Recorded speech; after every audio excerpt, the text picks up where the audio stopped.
Olá, pessoal. Meu nome é Marcelo Muguê, eu sou pesquisador do Centro de Tecnologia e hoje a gente vai conversar um pouquinho sobre um tema chamado biorefinaria com o professor Luiz Ramos. Ele foi professor titular do Departamento de Química da Universidade Federal do Paraná até 2019 e hoje ele é professor sênior dos programas de pós-graduação em Química. O professor tem bastante experiência em biocombustíveis, biomateriais, insumos químicos de plataforma, então eu gostaria de convidá-lo para conversar um pouquinho sobre esse assunto. Bem-vindo, professor. Prazer estar aqui. Bom, professor, então, dado esses pontos que a gente conversou sobre biocombustíveis, biomateriais, insumos, isso focados, né, no tema de biorefinaria, o senhor poderia falar um pouquinho para o pessoal da Klabin o que é essa biorefinaria, o que é uma biorefinaria no nosso setor, tanto agroindustrial quanto florestal? Bacana essa pergunta, mas eu acho que a resposta começa em reconhecer que você já está dentro de uma biorefinaria, né? O setor do papel e celulose tem sido, talvez possa-se dizer até pioneiro nesse conceito em tentar pluralizar o que se possa gerar a partir de biomassa, e nesse caso madeira, mais especificamente, mas também tangendo a outros insumos, a outras matérias-primas, como todos nós sabemos. Então, as biorefinarias, elas, em primeiro lugar, têm que ser entendidas não como um processo, mas sim como um conjunto de processos. E por que eu digo isso? Porque, na verdade, se você pensa em conceitos fundamentais da química verde ou da engenharia verde, como, por exemplo, resíduo zero, sustentabilidade, baixa pegada de carbono e coisas do gênero, é fácil perceber que o conceito de biorefinaria é profundamente plural. E ele é, na verdade, a base de uma coisa emergente na nossa sociedade, que é a bioeconomia. Existem 3 tipos, grosso modo, de biorefinarias. Aquela que depende de uma matéria-prima e gera um produto, então, hoje em dia, já está praticamente fadada ao insucesso econômico, né? Existem aquelas que estão baseadas numa única matéria-prima, mas conseguem pluralizar os produtos, e com isso, geralmente, um produto tem mais aspecto volumoso, quer dizer, ele é mais um bulk, né? Tem mais mercado, mas menos valor agregado, e outros produtos que têm menos mercado, ou pelo menos que o mercado ainda está em evolução, mas que tem muito maior valor agregado.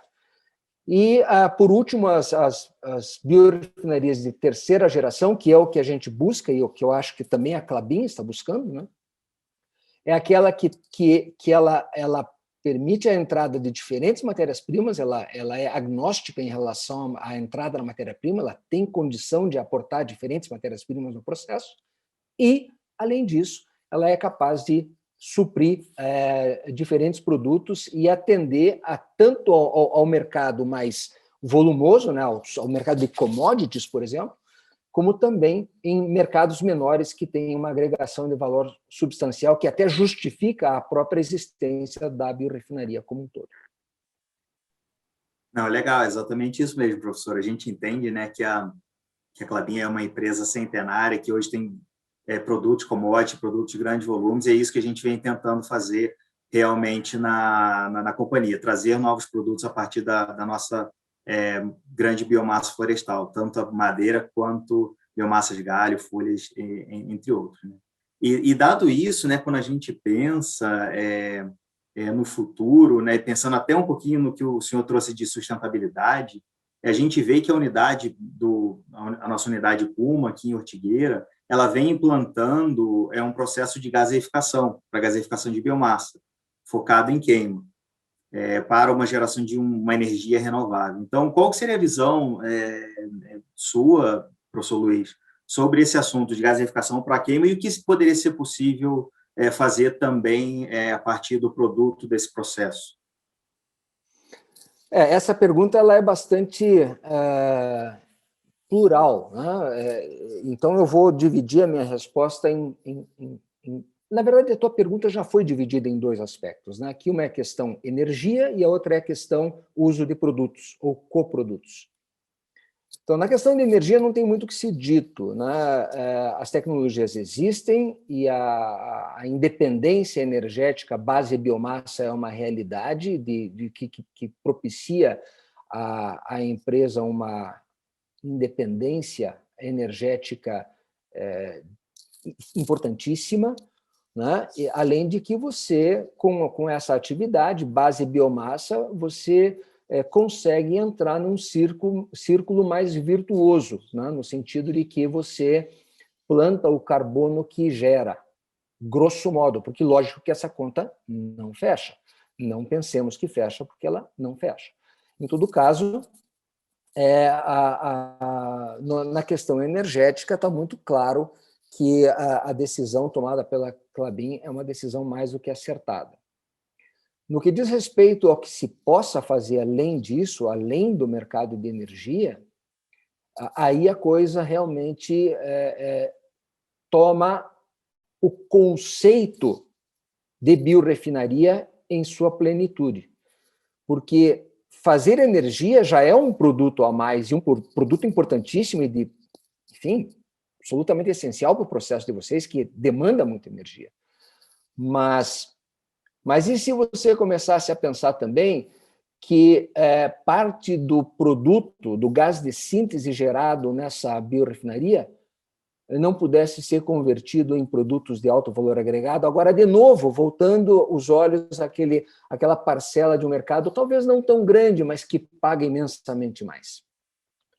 Então, nós aí entramos na questão dos hidrocarbonetos de uma forma geral. Está muito em voga, por exemplo, a síntese via tecnologia Fischer-Tropsch, utilizando o gás de síntese para a produção de hidrocarbonetos na linha do bioquerosene ou do diesel verde, né? Que o diesel verde está sendo regulamentado agora no país, a ANP está nas últimas de definir a especificação do diesel verde nacional, e a rota de gasificação é uma das rotas homologadas, além de outras. E não só isso, quer dizer, você pode não só pensar na linha do conceito especificamente relacionado a hidrocarbonetos, mas ampliar isso desde uma molécula mais simples, como um metanol, e a gente sabe a importância do metanol para o país, inclusive com possibilidades de uso dentro do ambiente de trabalho de vocês, de grande importância, como também pensar em farma, pensar em moléculas biologicamente ativas e assim por diante. Enfim, o campo é absolutamente insondável e existem meios para isso. Hoje, eu não sei se eu não estou me alongando um pouco na resposta, mas hoje mesmo eu estava discutindo numa reunião com o grupo um grupo que nós temos relacionados às tecnologias PTX, que em inglês chama-se Power to X, e X significa anything, qualquer coisa. E é o potencial de você transformar ar, CO2, em bens de consumo. E esse ar está um pouco conectado com a ideia do gás de síntese e está também conectado com o CO2. Porque mesmo que você queime, olha só onde eu vou agora, mesmo que você queime o gás de síntese para a produção de energia, você vai ter emissões de CO2 na tua planta. E se você tem também, dentro da tua visão de biorefinaria, o que a gente costuma dizer, uma pia, né, um sink para CO2, transformando o CO2 em bem de consumo, você está captando, você está tirando o CO2 da atmosfera, você está aproveitando esse CO2 e levando a uma alternativa de maior ganho, inclusive, econômico para a empresa. E aí as rotas são muito amplas, né? Você pode transformar CO2 em metano, se você quiser, por metanação, você pode transformar CO2 em gás de síntese por reforma, e cara, aqui nós ampliaríamos a nossa conversa provavelmente muito além do tempo que nós temos, mas esse é realmente o foco. Na medida em que você tem o ativo e você o gera, passemos agora a pensar em como valorizá-lo ao máximo. e penso que se vocês são geradores de ativos que hoje estão se transformando em matérias-primas importantes para a indústria de transformação, e aí eu me refiro ao próprio CO2, né, que é uma realidade para a Klabin, e há interesse na empresa de reduzir as suas emissões, certamente o futuro guarda perspectivas muito, muito interessantes, caso a empresa, obviamente, opte por seguir esse caminho, além do que já está fazendo com a gasificação. Nossa, eu acho que essa ideia é muito interessante, né, professor? A gente já vê as florestas capturando CO2 e transformando em carboidrato. Imagina a gente numa planta industrial também capturando CO2 e transformando em novos produtos. Então, assim, é um conceito bastante legal. E me perdoe a observação, mas eu andei consultando, e me desculpe o ruído de fundo aqui, mas, enfim, alguém está saindo. Eu andei consultando uma lista das empresas emissoras, quer dizer, é o inventário de geração de CO2 no Estado, e claro que esse inventário é muito limitado porque ele está só baseado naqueles que declaram, quem não declara não está lá, e a Klabin é de longe a primeira. Né? É claro, parabéns a vocês por relatarem, por participarem do inventário, por dar essa leitura, né? Tão importante. E é claro que eu entendo que o CO2 de vocês ele não é só, ele não é uma coisa de uma via, vocês também plantam, portanto, existe um equilíbrio nisso. Eu tenho perfeita ciência disso. Portanto, o que eu estou dizendo não é para denegrir nada, muito pelo contrário. Agora, imagina o potencial de você começar a pensar em tecnologias que transformem esse CO2 em mais interesse econômico para a empresa. Não, com certeza, essa busca aí a gente é carbono positivo, né? Então, existem as emissões, mas também existe essa captura por toda a nossa biomassa, né? E se a gente conseguir acelerar ainda mais essa captura, eu acho que é algo que é bastante legal, né? Então, professor, passando para um outro tema que eu acho que também é bastante interessante, que eu acho que é de conhecimento de grande parte dos nossos colaboradores, são novos produtos que a gente ou já tem ou está pensando, né? Então, também focado em um pouco de sustentabilidade, em troca de matérias-primas fósseis em alguns mercados, a gente tem um grande diferencial no Brasil, que são as florestas de pinos.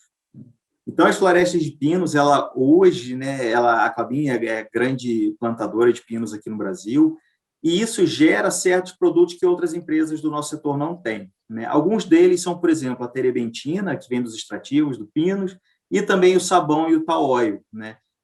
Assim, hoje a gente tem esse mercado, a gente já vende para algumas empresas que utilizam como fragrâncias, até indústria alimentícia, né? Qual é a sua visão, assim, se a gente pensar numa biorefinaria um pouco mais ainda avançada em extrativos? Isso me faz lembrar da primeira visita que eu fiz à Klabin com interesse, já como professor da Universidade Federal do Paraná, buscando projetos em conjunto. E uma das colocações que foram feitas naquela época foi exatamente isso. E os extrativos, né? E os extrativos? Bom, isso tanto na própria torre de cozimento como na própria floresta, porque você também tem lá. Aliás, vocês têm na Klabin, em Monte Alegre, ou na Fazenda Harmonia, uma iniciativa que eu nem sei em que estágio está, porque eu visitei há muito tempo atrás, que é a questão dos óleos essenciais, né, da produção de biofármacos aquilo é fascinante. Aquilo é biorefinaria, na veia. Não é? Mas, além disso, vamos nos concentrar, portanto, nos extrativos de processo. Aquela coisa que, por exemplo, sai no volátil da torre de cozimento, por exemplo. Né? E sem dúvida, em si, você falou em terebentina, ela em si já é um ativo de alto valor agregado, de mercado bom na área de perfumaria, cosméticos, enfim. E como químico de plataforma. Só ela já é uma coisa bacana. Mas, claro, a funcionalização de uma molécula como essa, ou a busca de outras moléculas que tenham maior atividade, quer dizer, por uma pesquisa que possa mostrar um caminho viável de valorização, certamente abriria novas portas. E você falou, o tall oil tem 55% de ácido graxo. Você tem uma planta de gasificação, portanto, você é um gerador de hidrogênio. Se você combinar aquele hidrogênio com essa matéria graxa, você entra direto numa possibilidade de agregação de valor imensa para essas moléculas orgânicas que compõem o tall oil. O tall oil é de uma riqueza imensa. Muita gente, por muito tempo, disse: não demos atenção porque é uma parcela muito pequena, mas numa dimensão de Klabin, isso deixa de ser um assunto de pequena monta, né? E aí deve-se pensar, sim, em formas de valorização. E, mais uma vez, os rosin acids, né, os ácidos resiníferos e as coisas todas que estão presentes nessas frações são grandes insumos para uma química orgânica belíssima que vai, geralmente, chegar a produtos que talvez não sejam de uso direto da Klabin, pode até acontecer, mas seriam ativos que poderiam servir a aplicações interessantes do mercado. Então, quisera essa abertura ser ofertada para bons grupos de pesquisa de valorização de tall oil para maximizar o potencial de agregação de valor que hoje a Klabin já se preocupa em ter com a fração de extrativos de processo. Não, com certeza, a gente pensando, né, que a unidade Puma, que hoje que vai ter a gasificação, ela já tem hoje uma planta de tall oil, né? Então, quem sabe uma integração futura aí não seja bem interessante. E olha, é linear, cara. É linear. O casamento entre essas duas correntes, ele é linear e certamente gerará bons produtos. Não, muito legal. E pensando, né, quando você comentou sobre essa parte de farma, a gente tem a BioKlabin hoje, né, aqui no setor, e a gente está tentando realmente ter novos produtos também para essa iniciativa. E aí, professor, eu gostaria de fechar, então, né, com um produto novo que a gente vem desenvolvendo na Klabin aí. A gente tem uma planta piloto de extração de lignina que teve seu início em 2019, né? A gente tem vários projetos, várias iniciativas, até em conjunto com a UFPR, né?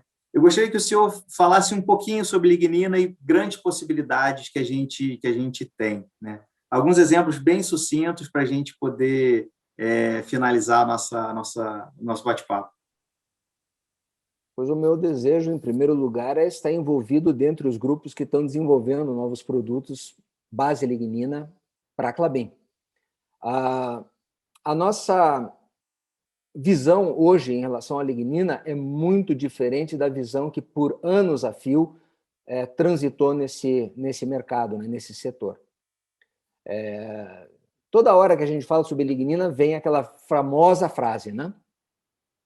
Que da lignina se pode tirar qualquer coisa, menos dinheiro. Isso eu ouvia, no começo da minha formação em química de biomassa, lá no início do meu doutorado, e por muito tempo isso se manteve muito presente nos nossos diálogos, né? Até mesmo gerando um certo desestímulo nas pesquisas orientadas ao uso de lignina. Nós tínhamos no Brasil um congresso chamado International Symposium Poxa, agora me falhou, que coisa, né? A idade faz com o sujeito. Mas era um congresso de biorefinaria de lignina. A Klabin foi parceira, vocês me ajudaram a, inclusive, organizar em 1997 um desses eventos junto com a International Energy Agency aqui em Curitiba. Vocês foram parceiros. E esse congresso acabou porque, enfim, parecia que aquilo não fazia sentido. Ledo engano, né? Pena que os mais otimistas não foram ouvidos. E nós deixamos de ter uma certa ascendência nessa questão ao abdicar daquele evento que era especificamente relacionado à lignina. Bom, hoje em dia o que se fala? Da lignina se pode produzir qualquer coisa. Agora, naturalmente, existe uma questão econômica envolvida. Existe uma questão de demonstração de viabilidade envolvida. Eu não tenho a menor dúvida que muitas dessas barreiras já foram vencidas, e nós temos aí demonstração disso em todo lado. Basta ouvir uma palavra, por exemplo, do Orlando Rojas, que é uma das grandes figuras na área de inovação em papel e celulose, e a lignina passou a ser, ele abandonou um pouco a carboidrato e passou a focar em lignina, particularmente nas nanoligninas e nanoligninas funcionalizadas e nanolignina em combinação com nanocelulose, gerando produtos que, cara, as propriedades são maravilhosas. Propriedades de barreira nem se fala. Hidrofobicidade, funcionalização, né, para eventualmente ancorar quimicamente funções que possam propiciar novas propriedades, inclusive para o papel, mas também na área têxtil, assim por diante. Quer dizer, gente, a coisa está tomando um vulto em termos mundiais que nenhum químico orgânico pode se dizer não impressionado e não fascinado com as inovações e as aberturas de mercado, as janelas de oportunidade que a lignina está trazendo hoje em dia. Nós, no departamento de Química e de Engenharia Química, já que eu estou ligado às duas pós-graduações, quando você falou Química, você acabou sem querer omitindo a Engenharia Química, mas o meu laboratório, inclusive, hoje está na Engenharia Química e não mais na Química, mas o nosso laboratório está focado em primeiro lugar, produção de aditivos para combustível de aviação, base pirólise rápida de lignina e hidrotratamento, porque você preserva grande parte da aromaticidade dessa fração, conferindo propriedades de fluxo a frio adequadas para um bioquerosene que tem que ser queimado lá em cima é menos 50, então não tem como, né? Não pode congelar o combustível. Então, acho que nós temos uma linha nesse sentido. Trabalhamos e gostaríamos de voltar a trabalhar mais, porque isso agora está um pouco parado, já que a aluna se formou e ninguém continuou. É a questão da nanolignina, que você acha que teve até a oportunidade de ouvir falar alguma coisa sobre isso no congresso da IUFRO, onde eu fiz uma palestra um tempinho atrás aqui em Curitiba. Nós temos trabalhado também com o conceito de sempre, né, que é de fracionamento, de separação de diferentes frações da lignina e talvez até evitando a pirólise para poder fazer um hidrotratamento direto de frações de menor massa molar da lignina, chegando a produtos interessantes, como os próprios combustíveis que eu já nominei aqui. E filmes, a agregação de lignina em elementos de filtração e também incorporação de lignina funcionalizada, por exemplo, a lignina fenolada, em poliuretanos, ou materiais uretânicos em geral, porque o que nós estamos buscando mais, na verdade, é a síntese de adesivos para madeira e vidro, né? Adesivos de alta resistência mecânica.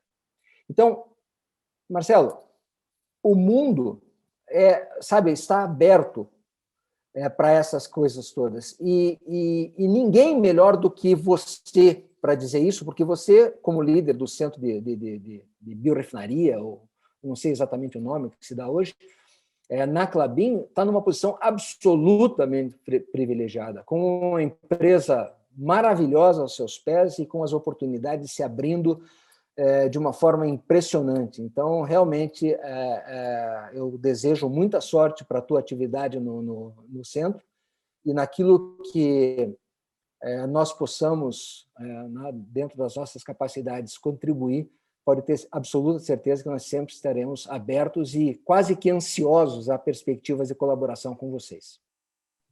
Não, com certeza, professor. Acho que a gente tem bastante potencial, a gente já vem conversando, a gente tem alguns trabalhos em conjunto, e é bom lembrar, né, para o senhor e para o pessoal da Klabin que o ano de 2020 foi muito bom para a lignina. A gente teve 2 produtos desenvolvidos, bem inovadores no nosso país, que foi uma lignina Craft de pinos, né? Então, com ela, a gente tem bastante coisa em trabalho agora e também para trabalhar, para a gente conseguir realmente ter novos produtos e novos mercados aí. Bom, então, com isso, professor, eu gostaria de novamente agradecer em meu nome, agradecer em nome da Klabin a presença nesse bate-papo. Foi um bate-papo muito legal, um bate-papo muito rico, com novas oportunidades, novos conceitos que eu aprendi, eu acho que todo mundo aqui que vai assistir esse bate-papo vai aprender também. Tá? Então, professor, muito obrigado novamente. Tá? Eu quero aqui deixar também o meu agradecimento à Klabin pela oportunidade ímpar de estar aqui trocando essa ideia contigo.